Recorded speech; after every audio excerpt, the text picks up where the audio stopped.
Pennsylvania with an update. Just a short while ago, President Trump announced on his Truth Social that the United States had attacked 3 Iranian nuclear sites, and the left is already melting down, losing their minds. He lied. He said they had 2 weeks. That's not what he said. He said that he would make a decision within 2 weeks. That means from day 0 to day 14, he can make a decision to go forward with the plan that was already approved. The fact that an attack plan had been approved and publicly announced should have sent a clear message to Iran, which refuses to abandon their nuclear program.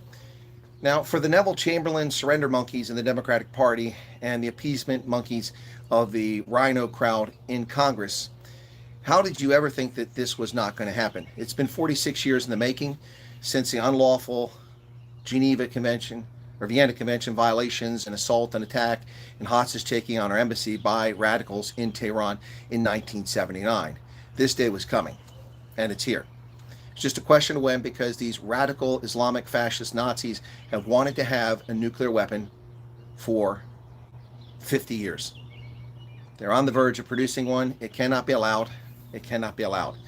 President Trump for 20 years has said that Iran cannot have a nuclear weapon, long before he ever ran for office for president as a public figure. Did the surrender monkeys think that this was not going to happen? And I'll read President Trump's Truth Social post, published at 7:46 Eastern Standard Time. We've completed our very successful attack on the 3 nuclear sites in Iran, including Fordow, Natanz, and Esfahan. All planes are now outside of Iran airspace. A full payload of bombs was dropped on the primary site, Fordow. All planes are safely on their way home. Congratulations to our great American warriors. There is not another military in the world that could have done this. Now is the time for peace. Thank you for your attention to this matter.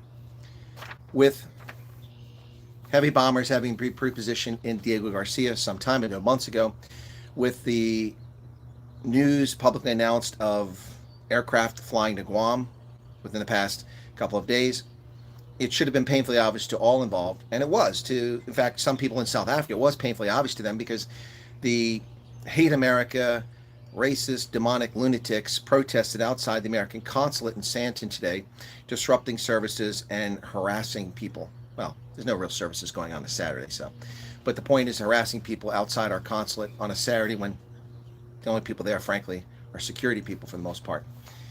So some people saw it coming, and they were aware of it. Iran was given fair warning. They have never negotiated in good faith.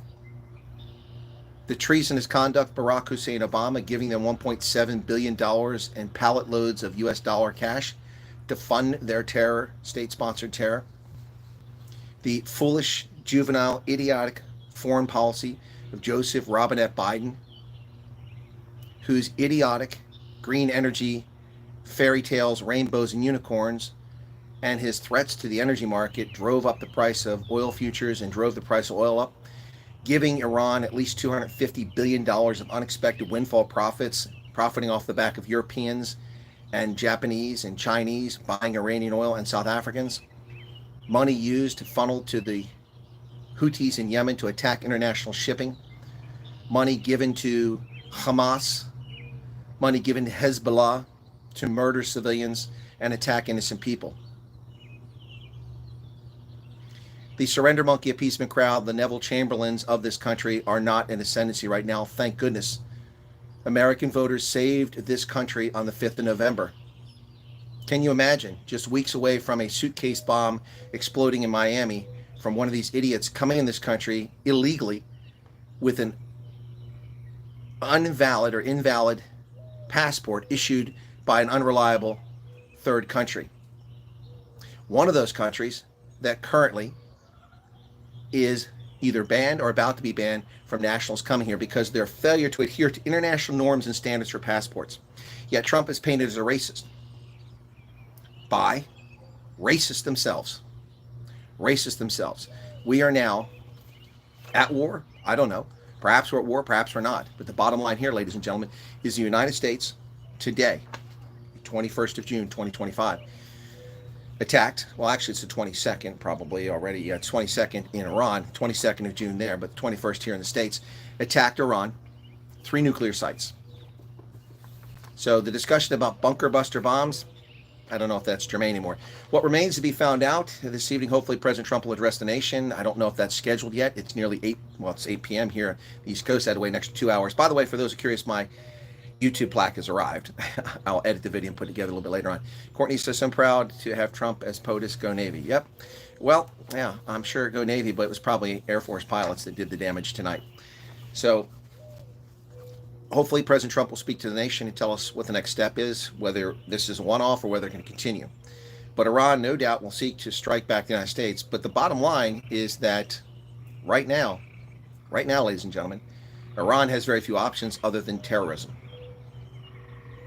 They've fired most of their wad. They have very few missiles left, to our knowledge. The ones that weren't destroyed, they haven't fired at Israel.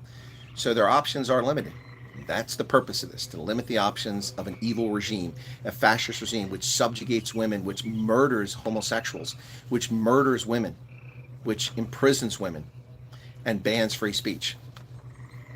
The mullahs have had their day, and tens of millions have suffered in misery for the past 46 years as a consequence. It's time to return Iran to the 21st century.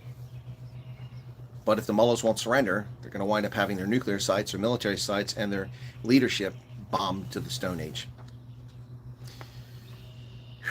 Did anybody see this coming? Well, lots of people saw it coming, not the least of which was the protesters outside the U.S. consulate in Joburg. Yeah. Yeah, well, it is in Santon. That's correct. It is in Santon, but that's Johannesburg. So we have attacked Iran, and the left is melting down. Trump said he would never go to war. He never said that. Trump said he would give them 2 weeks. He never said that. Trump said that he would make a decision within 14 days. Decision was made. The aircraft launched. The indicators were all there.